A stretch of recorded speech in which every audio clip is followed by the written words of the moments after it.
지금부터 여러분들 많이 또 집중하고 계실 CPI에 대한 이야기를 좀 나눠보도록 하겠습니다. 이제 한 3, 40분 후면 CPI가 발표가 될 거고요. 그와 함께 시장에서는 그 이후에 어떻게 반응을 할지, 지금은 계속 우려감과 불안감이 가득한 상황인데 정말로 뚜껑이 열렸을 때 그 다음에 시장이 어떻게 반응을 할 것인가, 그 부분을 우리가 같이 체크를 좀 해봐야 될 것 같네요. 자, 미니 강의 지금 바로 시작하겠습니다. 예, 앞서 말씀드렸다시피 이제 CPI 잠시 후에 발표가 될 건데. 네. 괜히 떨리네요. 예, 그렇죠. 잠시 후에 어떻게 발표될지 저도 예측하기가 쉽지 않은 쪽인데 그 네. 이후에 어떻게 발표될지 좋게 나올 때와 나쁘게 나왔을 때 개인적으로 생각하고 있는 시장 전망 및 투자 전략에 대해서 좀 말씀 좀 드리고 싶은데요. 네. 예. 일단은 이번 CPI가 이제 갑자기 중요해진 이유가, 중요해진 자체가 지지난주였었죠. 미국의 1월달 고용 지표가 워낙 서프라이즈하게 나왔지 않습니까? 아마 비농업 분야의 고용이 18만 명 정도 고용을 예상했는데 아마 51만 명 정도가 나왔을 거예요. 엄청나게 서프라이즈가 나오다 보니까. 네. 그러다 보니까 이제 연준 위원들이 대체적으로 경기에 대한 자신감을 가지면서 그거 계속적으로 매파적인 반응들을 많이 쏟아냈어요. 예, 파월 의장 자체도 너무 고용 지표도 자기가 생각하지 못할 정도 좋게 나왔다고 그랬으니까. 예, 그러다 보니까 이번 CPI 지표가 상당히 중요해져 버렸어, 더. 중요해버려. 어차피 물가는 계속 떨어지는 국면인데.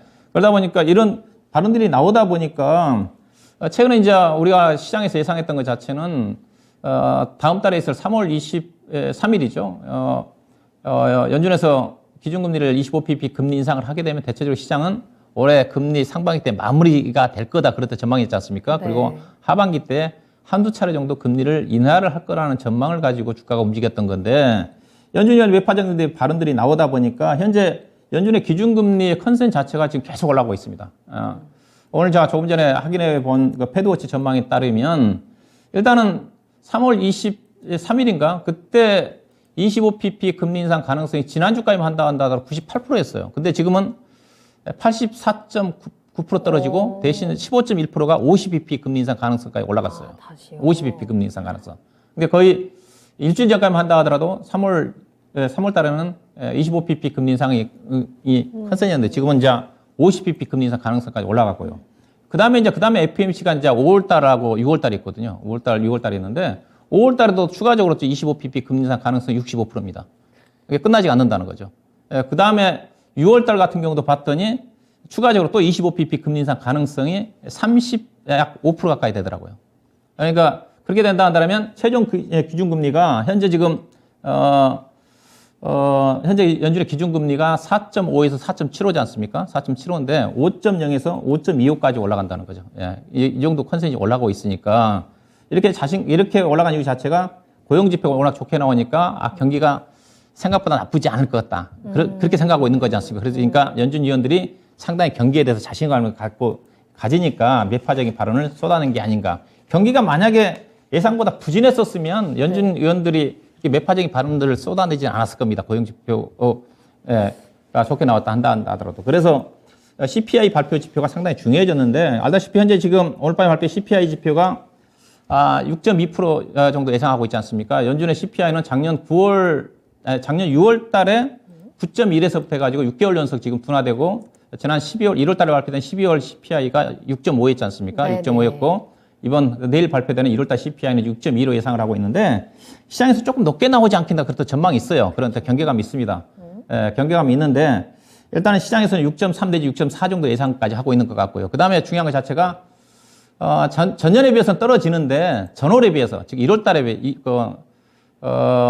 비해서는 0.5% 정도 올라갈 거다. 지난 12월달과 발표된 1월달 같은 경우는 전월에 비해서는 0.1% 올랐거든. 근데 0.5% 올라가는 거니까, 올라간 이유 자체가 휘발유 가격이 상승 부분 자체가 좀 반영이 되면서 올라갈 전망이니까. 즉, 작년 동기 대비해서는 떨어지는데, 물가는 정점을 찍었는데, 전월에 비해서 올라가고 있는 것 자체가 시장에서 약간 우려 섞인 그런 전망을 하고 있는 거거든요. 그래서 뚜껑을 열어봐야 될 것 같은데, 일단은, 결론은 뭐냐, 그러면 어떻게 되냐. 일단은 저는 개인적으로, 시장의 예상치를 아주 크게 벗어나지 않는 한, 서프라이즈하게 나와도 주가가 빠르게 갈 것 같지는 않고요.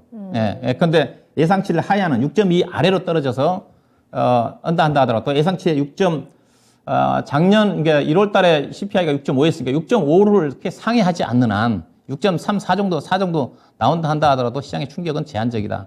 왜냐면 이번 같은 경우는 좀 경계감을 가지고 있는 부분이고, 그다음 중요한 것 자체가 네. 우리가 중요한 것 자체가 물가도 올라가고 경기도 안 좋은 게 가장 시장에서 안 좋은 거지 않습니까? 네네. 근데 지금 물가는 지금 일시적으로 약간 하락폭시가 둔화된다 한다 하더라도 경기는 지금 좋다는 시그널이잖아요. 지금 시장에서는 경기 침체에 대한 우려감은 많이 완화가 됐으니까 경기는 나쁘지 않다는 겁니다. 그렇게 본다면 이게 하방을 지지할 수 있는 선이거든요. 지난번 작년 12월 달 같은 경우는 경기도 불확실하고 침체될지 모르고 물가는 계속 올라갈지 모르고 그런 것 때문에 주가가 어디까지 하방이 열릴지 몰랐는데 지금은 어느 정도 물가 둔화는 유지가 좀 되고 있는 쪽이고, 그다음에 경기는 생각보다 침체까지는 빠지지 않을 거라는 전망이 주가의 하방을 지지하는 요인이라고 봐야 될 것 같고요. 그래서 개인적으로 시나리오는 자체는 만약 6.4% 이상이 전개된다 한다면 악재로 작용을 해가지고 일시적으로 코스피가 2,400포인트대에서 최근에 2,500포인트 돌파를 못하는 그런 박스권의 등락 구간의 연장이 될 것 같고, 이 국면 쪽에서는 뭐냐? 최근에 1주, 2주 동안 코스닥 시장을 중시해 중소형 종목들 장이 움직였지 않습니까? 이런 실적 성장주라든가 이슈 수반의 중소형 종목들 장이 좀 더 연장이 좀 될 거고, 만약 시장 예상치 6.2이 부합되지는 이 아래로 내려온다 한다면 지금 코스피스가 2,500포인트 돌파를 못하고 있는데, 이제 달러가 약세로 좀 전환이 좀 되면서 외국인 수급이 최근에 주춤거리고 있는 쪽인데 외국인 수급이 다시 유입이 좀 되면서 경기 민감 대형주 중심에서 2,500포인트를 돌파를 할 것 같고요. 돌파한다 하더라도 주가가 빠르게 가지 않습니다. 우리나라 기업들 실적들이 안 좋기 때문에 그래서 2,500포인트 돌파 이후에 업종별 순환매를 통해 가지고 단계적으로 완만하게 3월 FOMC 전까지 2,530 내지는 2,560 정도까지 상승하는 흐름으로 전개되지 않겠는가. 그래서 만약에 안 좋게 나온다 한다 하더라도 겁먹지 말고 팔지 마시고, 네. 그리고 또 좋게 나온다 그래가지고 흥분해가지고 따라 사는 매매를 자제하라. 그렇게 말씀드리고 싶습니다. 침착해야 되겠네요. 네, 지금 시장 CPI 발표 이후에 우리는 침착하게 내가 생각했던 그리고 내 종목에 조금 더 집중을 하면서 차분한 대응을 해봐야 될 것 같습니다. 자, 이렇게 오늘 운용형님과 함께 또 여러분들께 다양한 정보들 전해드렸고요. 운용형님과는 여기서 먼저 인사드릴게요. 오늘 감사합니다. 네, 고맙습니다.